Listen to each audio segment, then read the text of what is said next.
You could see Mount Fuji from the town where I was born, massive and majestic. It was forever looming in the background. Looking at it always helped to clear my head if I was having a bad day.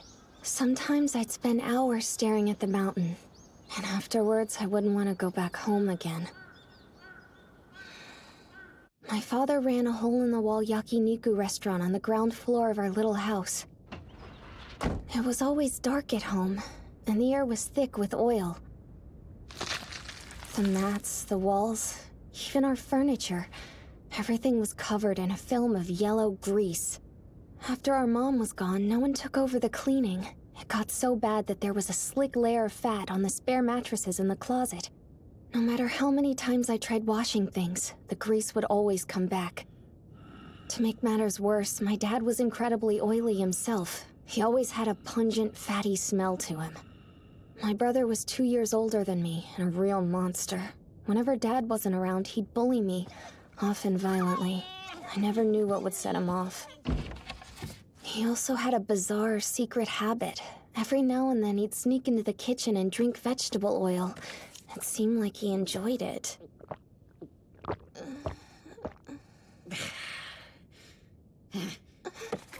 You're watching me, aren't you, Yui? You better not tell Dad or I'll make you regret it. You know what'll happen if you do, how much I can hurt you. The sticky walls, my father's sickening odor, and my brother who was as disgusting as the fat itself. I hated it all. The older I got, the more sensitive I became to the oil in our house. I was eventually able to sense how much of it was in the air at any given time. I could feel it around me, clinging to my skin and coating my lungs. Oil saturation. That's the term I used to describe how much grease there was, like a weather report.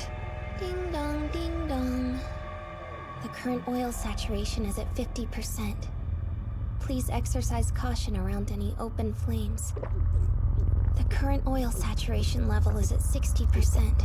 I repeat, saturation level is at 60%.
When my brother entered puberty, he started getting really bad pimples all over his forehead.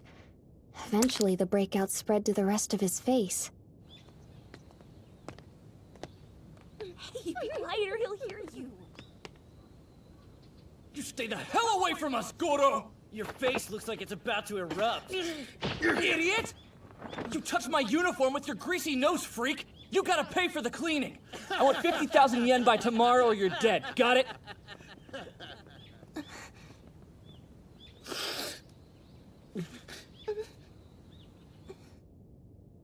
I saw you there! You laughed, didn't you?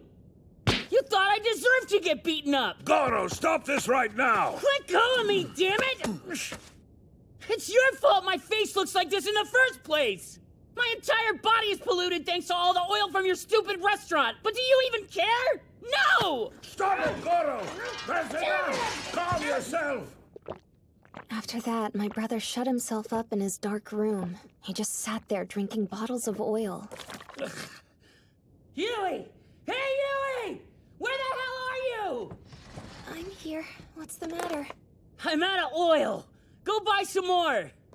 And give me a new mattress, too. This one's so sticky I can't sleep on it. It's gross. Yeah, mine's the same way. Only Dad won't give me any money. Shut up! There's gotta be cash somewhere. Why do you have to make me so angry? Disgusting! Did you just say I was disgusting? I see. So you hate the oil on my face that much, do you? Then how about I give you a big taste?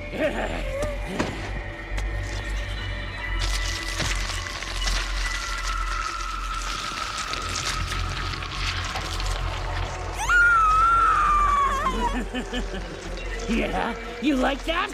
All the oil coming up from my volcanoes? Serves you right. You and everyone else always trying to make a fool out of me. You wait. I'll kill every last one of you. And you're the first one who's going to be punished. This is what you get for laughing at me.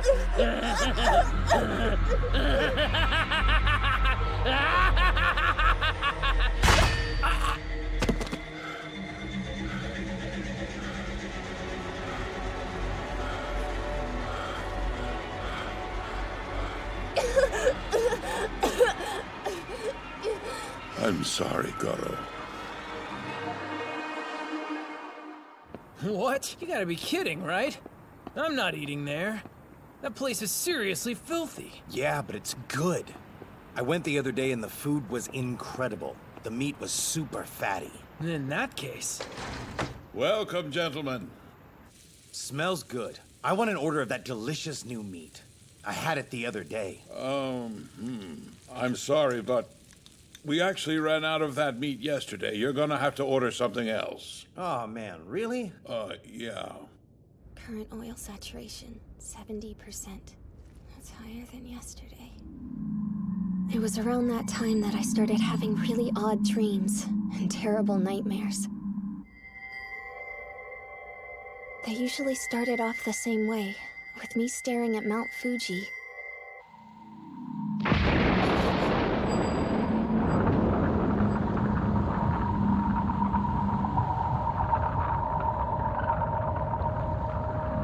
It's oil!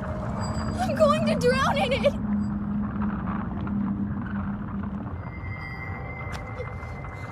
The current oil saturation is at 90%. I repeat, the current oil saturation is at 90%. Please use extreme caution around open flames. I feel so gross.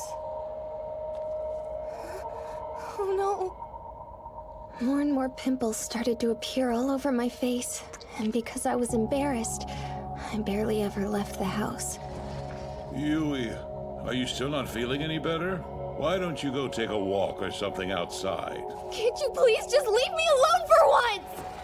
The current oil saturation is at 80%. I repeat, 80%.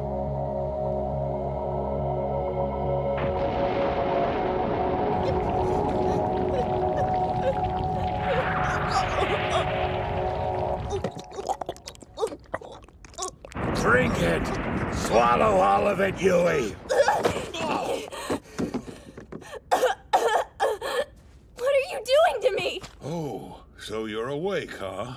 I'm sorry, kid. I thought you might be thirsty, so I was just giving you a drink. Even if I was, why would I drink vegetable oil? Yeah, I guess you got a point. You always squirm when I give it to you. You've done this before. Have you been making me drink oil at night? No. You have? What is wrong with you? Crazy girl. I'm off to bed. Go back to sleep. It's true. I know it is. Dad's been forcing me to swallow oil for who knows how long, just like I do in my nightmares. From that point on, I took precautions. At night, I was constantly on guard. Oh.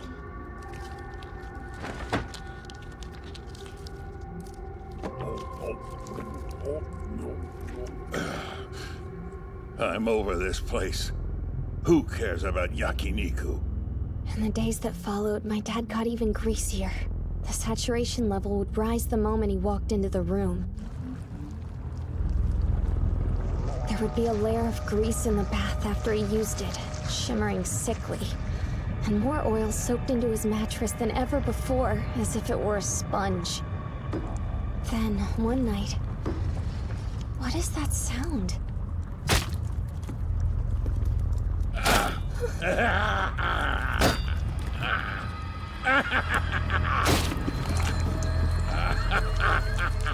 What dribbled down to the floor wasn't blood. Instead, it was thick, golden brown oil. The current saturation level is 100%. I repeat, 100%.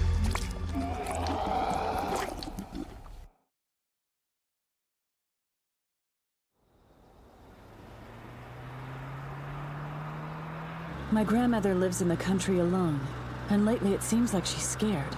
She asked for someone, anyone, to come over.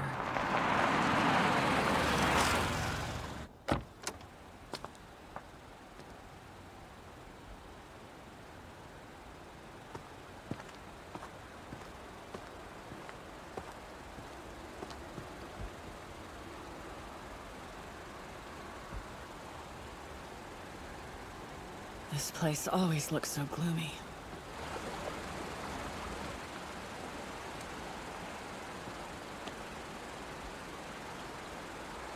Who would be out here at this hour? Maybe a friend of Grandma's?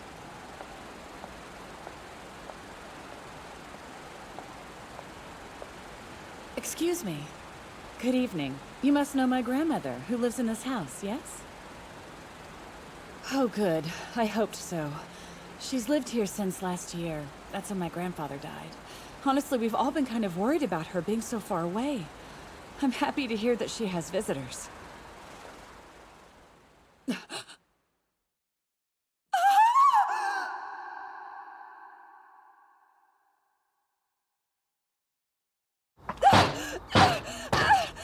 the door, Grandma! Hello? It's me, Kaneko! Please hurry up! Kana, just give me a second.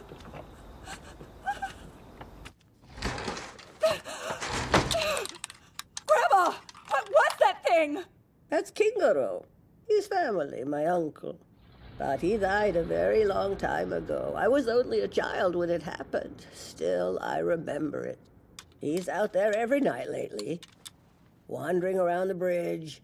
Since your grandpa died and I've been alone out here, those things have started popping up around sundown. You'll likely see more of them. Are you saying that they're ghosts? They must have been waiting for me to be by myself before they showed up.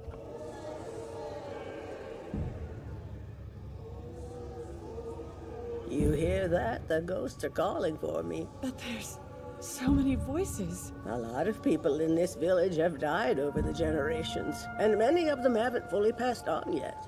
Yes, but what do they want with you? Well, you see, my dear, they want to get a hold of me and drag me down into the river. Look closely at them. They're beckoning me out.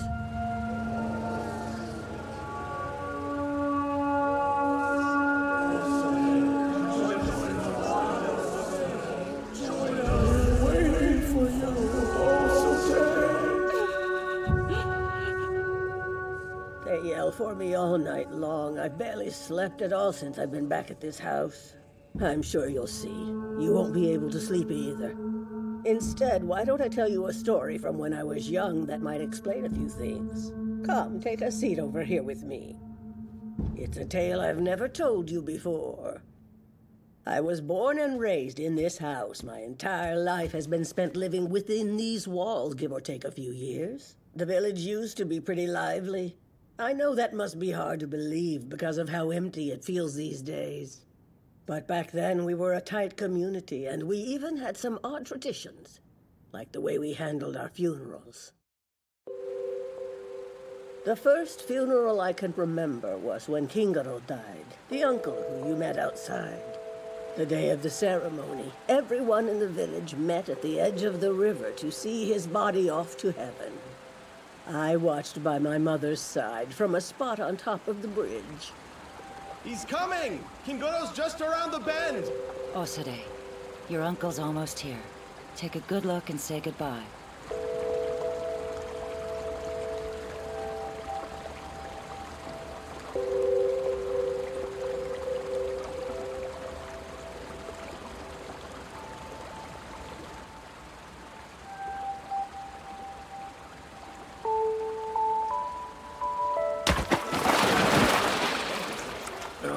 I thought he was gonna make it through the opening.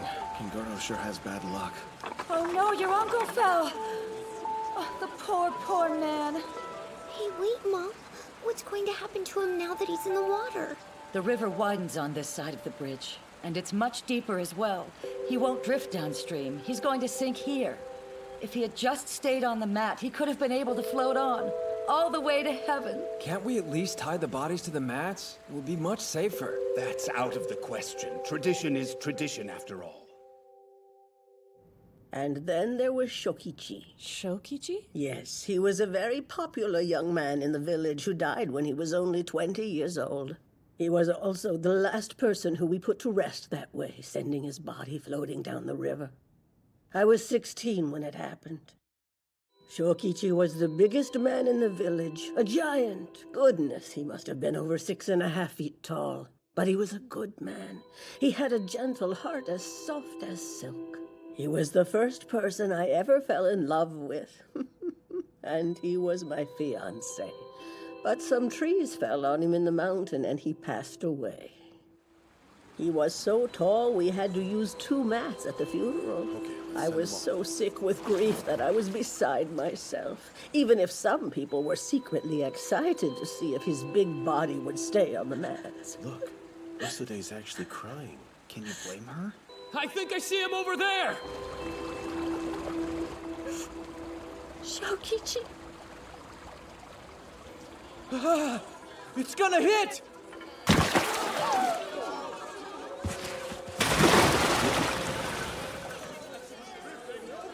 Oh dear! His body is simply too big, and since it's stiff, he's stuck at the mouth of the bridge.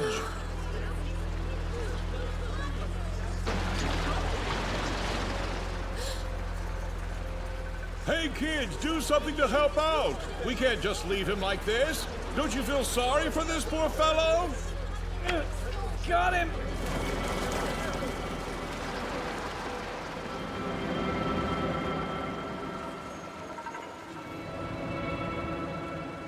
As he floated away, it felt like my love Shokichi had his eyes wide open, looking at me the entire time. Is that possible? To this day, I've wondered what he was trying to say to me down at the river. I think that maybe his eyes were trying to tell me to join him soon. All those people who fell into the river must be waiting for me. That's why their ghosts appear every night and call out to me to come to the water. I'm just so scared.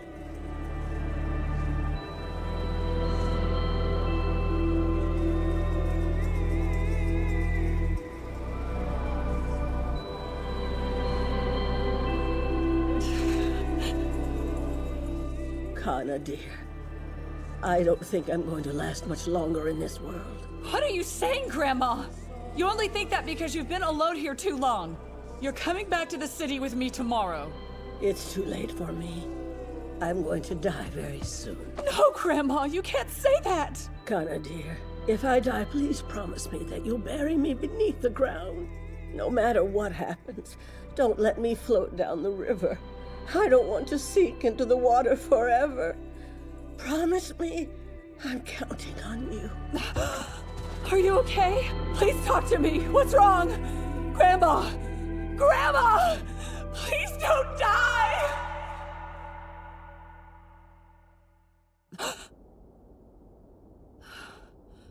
Thank goodness. It was just a dream. I get it. I must have gotten sleepy on the way here and pulled over so I could take a little nap.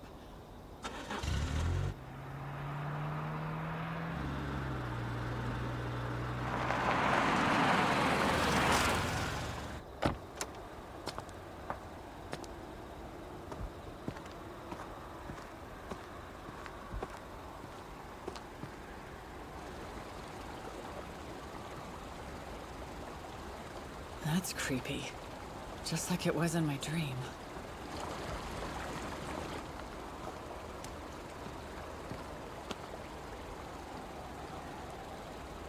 It can't be.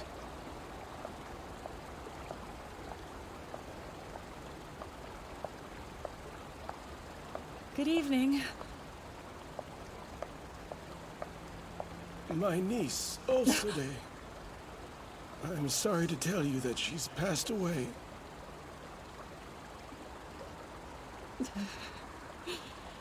Grandma! Grandma, are you back here? Grandma? Oh, no.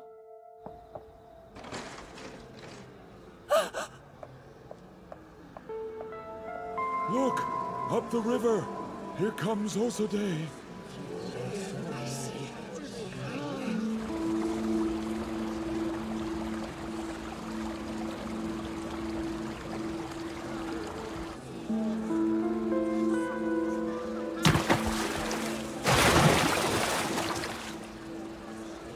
Isn't it wonderful? Now Osode and Shokichi can finally be married. Yes, but Osode has grown quite old, unfortunately. Grandma! Grandma!